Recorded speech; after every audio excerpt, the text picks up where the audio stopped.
Honestly, I think for VCs, like all they care about is evaluation, right? Like if you think Right. about their ultimate goal is to like buy at a lower valuation and then like exit at a higher valuation. So when you walked away from a prestigious finance career to build Streaml, did people think you were crazy? They thought it was um, like very bold, like a very bold move. So right now, people might spend 500 to 600K hiring about like 5 or 6 SDRs, Right. considering that they're a smaller, like considering that they're an SMB. In the future, they only need to hire one. Right now, because we're fundraising and Right. we're about like 1.5 week in, but there are pressures from either our previous investors or people around me that are like, oh, why don't you have a term sheet yet? Was there any time when when you thought about giving up? No.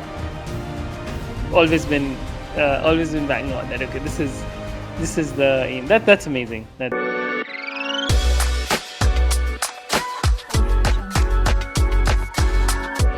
Hello everyone, and once again, welcome to Chinet, where we learn from founders before the machines take over. I'm your host, Rachit Magon, and today we're exploring a very interesting journey of Vivian.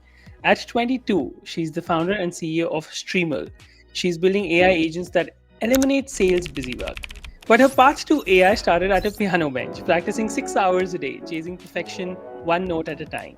She then moved to investment banking at Evercore, stints in VC and private equity, where she discovered that unlike piano, most business repetition is not making anyone better. At Streaml, she's building AI agents that cut through the noise so teams can focus on what actually matters. From chopping to code, from concert halls to closing deals. This is a story about perfection, repetition, and knowing the difference. Hi, my name is Vivian, and I am currently founder CEO of Streaml, a what we call ourselves an AI native BD platform or AI native marketing agency. And a little bit about myself, like Rajat mentioned, I started off as a piano major, and but decided that I wanted to do everything else. So what I did was a bunch of like sales, recruiting, VC, PE, sort of like jobs versus like internships. And throughout the process, I just realized like whatever I was doing, I was always facing a really big pain point, which was finding someone and scheduling a meeting with them, whether it's for the purpose of recruiting, for fundraising, like meeting investors, meeting customers, etc. So that's why I built Streaml. So essentially, it's like agents that help you schedule meetings with clients, with investors, with like partnerships. So we built agents that basically help you achieve that goal. Amazing, amazing. That's a very interesting use case. I think a lot of people are trying to solve for it, but it's still hard because we've tried automating some of our sales pipelines, and it's not been easy. But we'll get to that. I will get to what Streamer is doing, how you're doing that as well.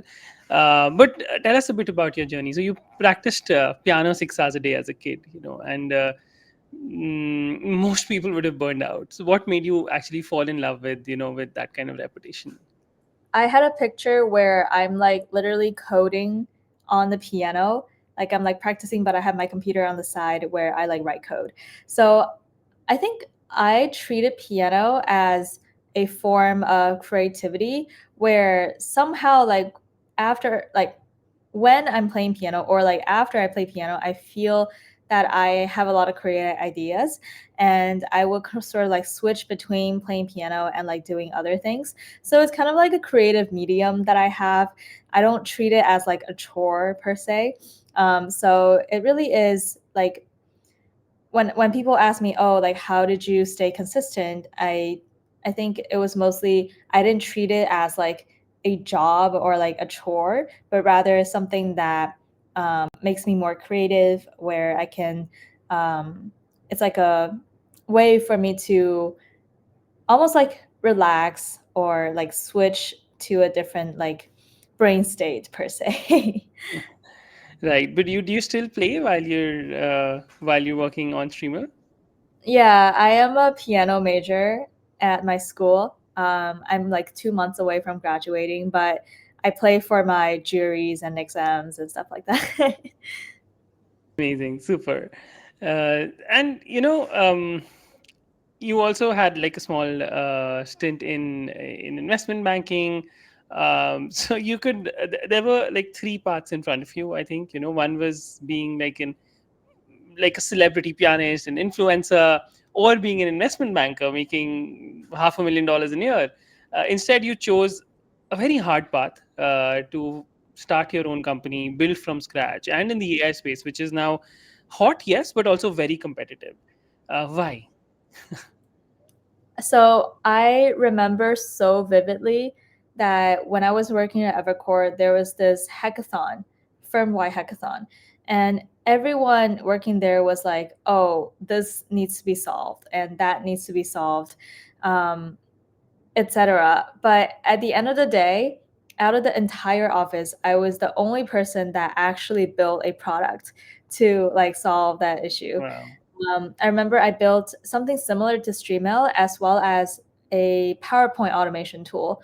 So it would be like, you know how when bankers they get comments from VPs and MDs, it's like, Mhm. oh, like change that font or like change this number to XYZ. So that PowerPoint tool is an extension where you can literally like put in your prompt and then it will change it automatically for you. So, I mean, the gist is that instead of being the person who is doing the repetitive work, I much enjoy using AI to streamline that repetitive work and make Evercore my client instead of working there. Amazing, amazing. That's the best way to start a company, right? When you're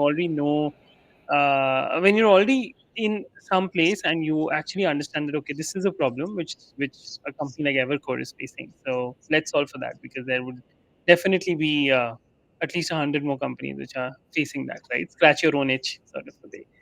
Uh, Yeah. Like I super enjoy finding out pain points in different industries and solving it and like make people's lives better, basically. Amazing, amazing. But there are a lot of people who built careers and then moved to being starting their own company. There are people who were in college and they started their own company. You were at the brink of a very prestigious finance career, right? So when you walked away from a prestigious finance career to build Streamer, did people think you were crazy?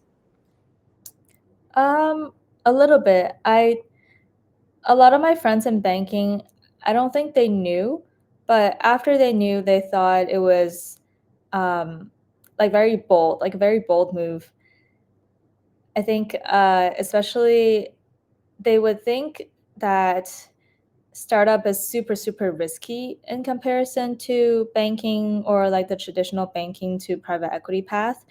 And then I also talked to a lot of them, like they were like, I definitely want to pursue a startup like in the future, but I want to gather more experience or understand how a company operates through banking and through private equity, which I 100% agree with. I think that, um, like, for example, when I'm pitching to investors, I took a lot of insights from how the biotech companies I worked with, how they pitch to investors. But I feel like this is only about 10% or even less of how a startup really operates. So honestly, I learned so much more actually working on this startup than like anything that I've done in the past.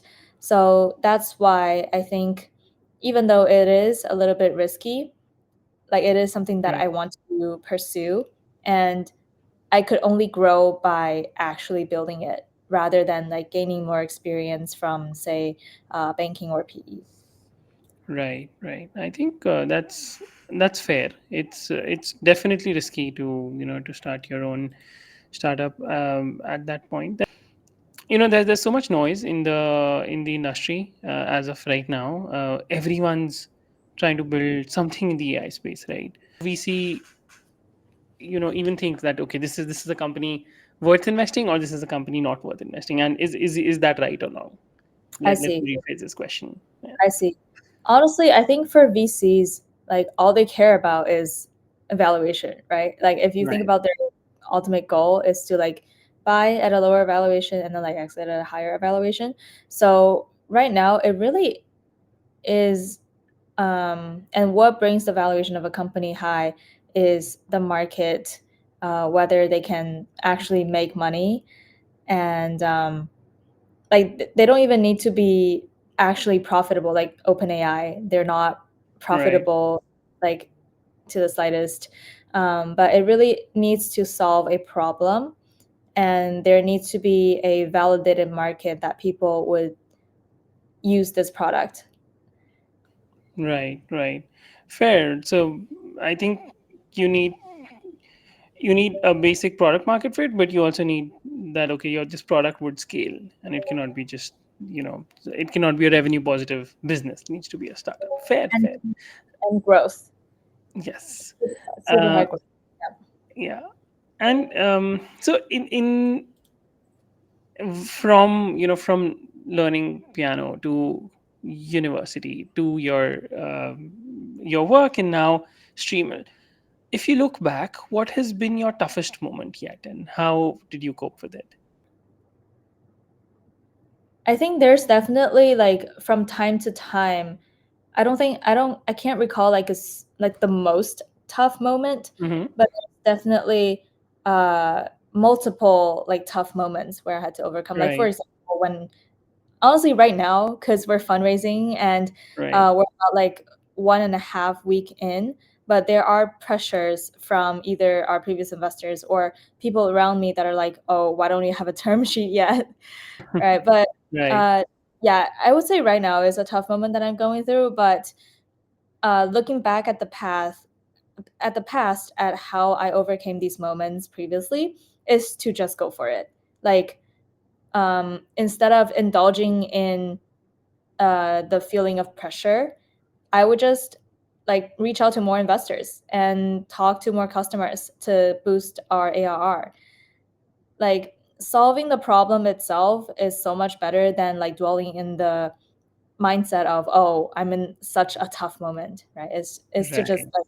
like just do it and like solve the problem. Right, right, right. Just thinking about the problem and then having sleepless nights it doesn't make sense. It's better Yeah. to wake up, execute, and deliver. Absolutely, that's very valuable advice. So, Sayed is asking a question. Do you think finance professionals have an advantage when entering AI because of their data mindset? Versus I think what he means is versus engineering or tech professionals. They would know the pain points for sure, Hmm. but a lot of them don't have the technical ability to build it out. Right. uh, I talked to friends of my age, like the analyst and like summer analyst. I also talked to associates and VPs that left banking and wanted to start entrepreneurship. Right. One of them from JP Morgan actually came out and ended up still doing like investing, like search fund or VC, because they just they can't simply don't know how to build a product to solve that pain point. So I would say that would be the biggest problem. But they definitely have an advantage in terms of analyzing like the market and what pain points need to be solved. So the best combination would be a banker with like someone with really strong technical skill, which I am Right. very grateful for. My CTO, is he worked at PayPal and was an like an excellent engineer for a really long time.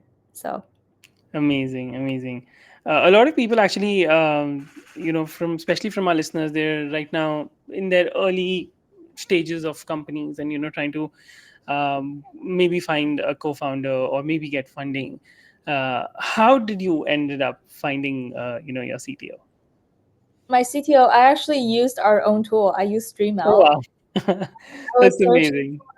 I was searching for, say, like engineers who have experiences in like LLM and agentic Mhm. workflow, like data scraping, data analysis, etc.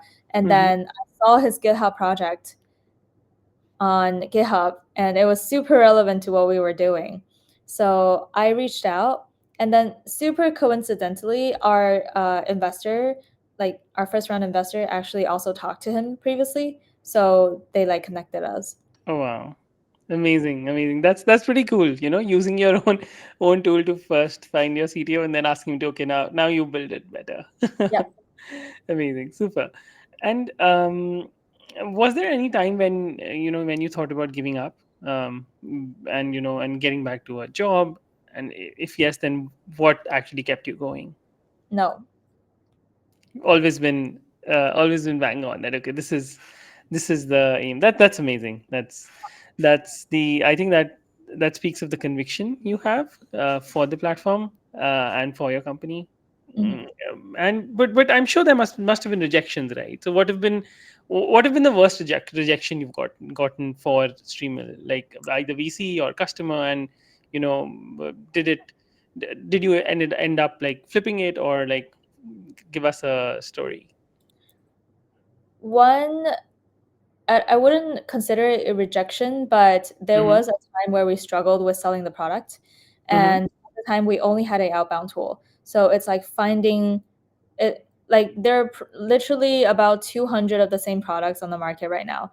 That's basically a data scraper that finds you a list of people and send them an email or a LinkedIn message.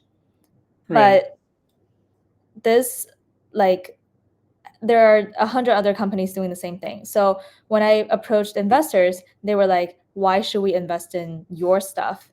Correct. Well, Absolutely. when I talked to like three same similar products. And then when I talked to customers, they were like, I would not even pay $50 for this product. Like I just would not, because it's not gonna do anything. So that's a moment where I realized, and we made a pretty big product switch slash like enhancement. So right now we can do anything that a marketing agency can do, including outbound, including inbound branding, like social media management, to GEO and SEO. Because what's the goal that we're trying to get to? It's the like scheduling as many customer calls as possible. Right. And to reach that goal, there are multiple steps in between that like gets you to that goal. If all you do every day is send like thousands of emails through different domains, like it's just gonna end up in people's spam boxes. Of course. So Yes. that's why we spent, like, from our initial funding to now, or like 2 weeks ago, we spent building and training our inbound agent. So it writes the best like social media content that's human like and not like AI sounding per se. Amazing, amazing. So explain a bit about, let's talk a bit about Streaml. I would love to know, what, like, apart from, if I get it correctly, so you're basically, it's a market, it's not an agent, like it's not a sales agent per se, it's a marketing agency, right? And you're doing, it's just doing inbound, it's doing outbound,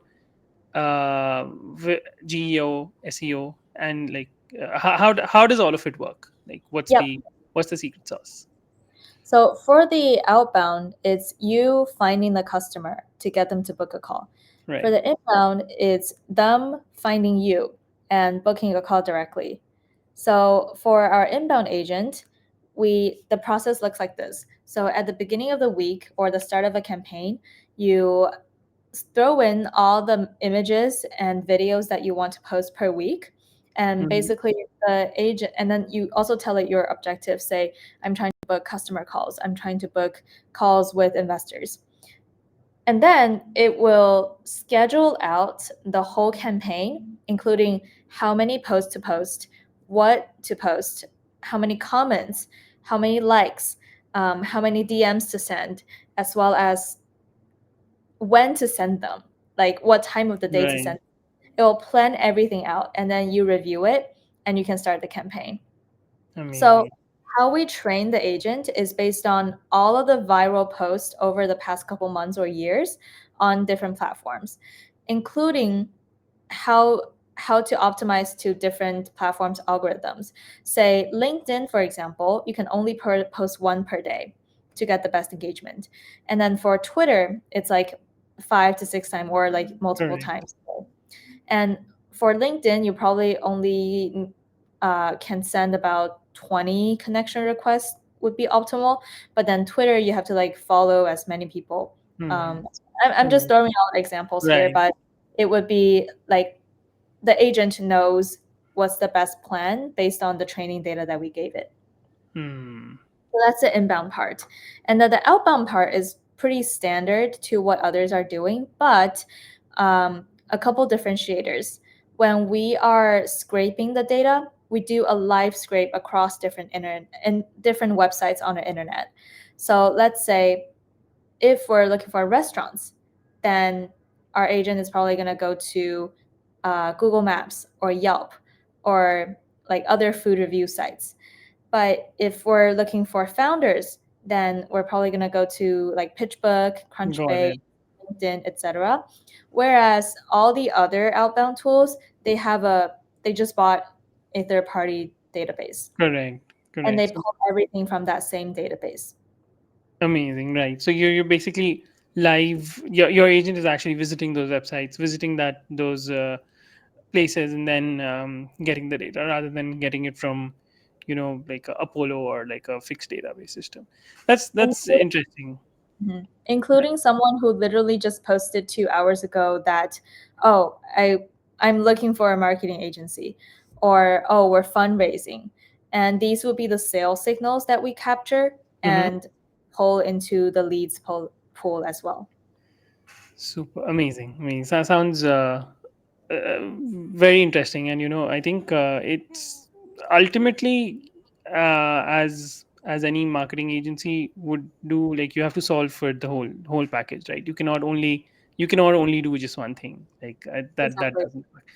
But tell me something. If in 5 years, let's say, Streaml becomes a marketing AI agent which everyone's working with, right?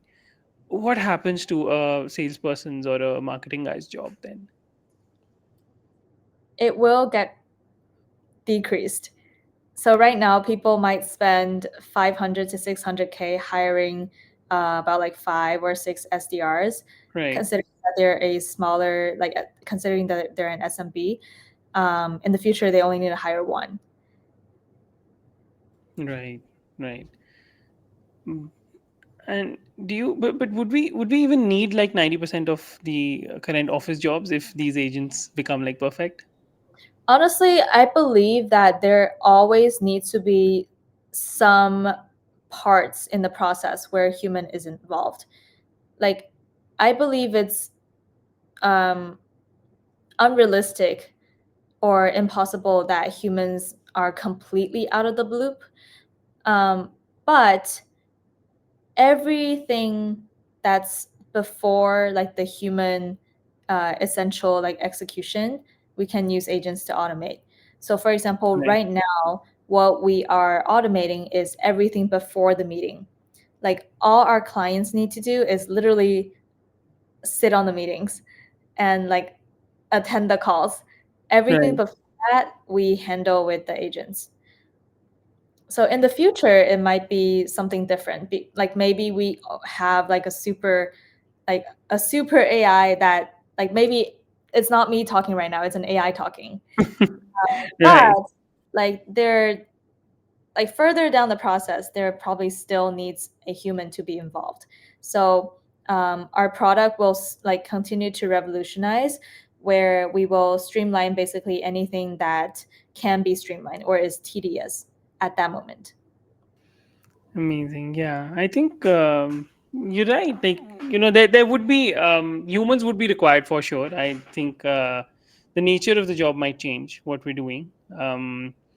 We don't know how that's going to happen. I think the fabric of community in general might also evolve a bit, right? Like what we think of a job now might not be what we think of a job. Thank you so much, Vivian, for the lovely advice and a lot of interesting insights which you've given about the industry, about Streaml, about the future, and of course about your amazing journey. And I hope you're able to complete this round as soon as possible. And yeah, we'll stay in touch. And all the Thank best. And thank you once more. And to all our viewers, that was Vivian, the CEO of Streaml. She's building, I was going to say an AI sales agent, but now I understand it's not. I would say an AI marketing agency. So if you guys want to reach out, she's there on LinkedIn, tagged on this post. Thank you so much, Vivian. Have a wonderful day. And thank you for coming to China for your time. Pleasure. Thank you.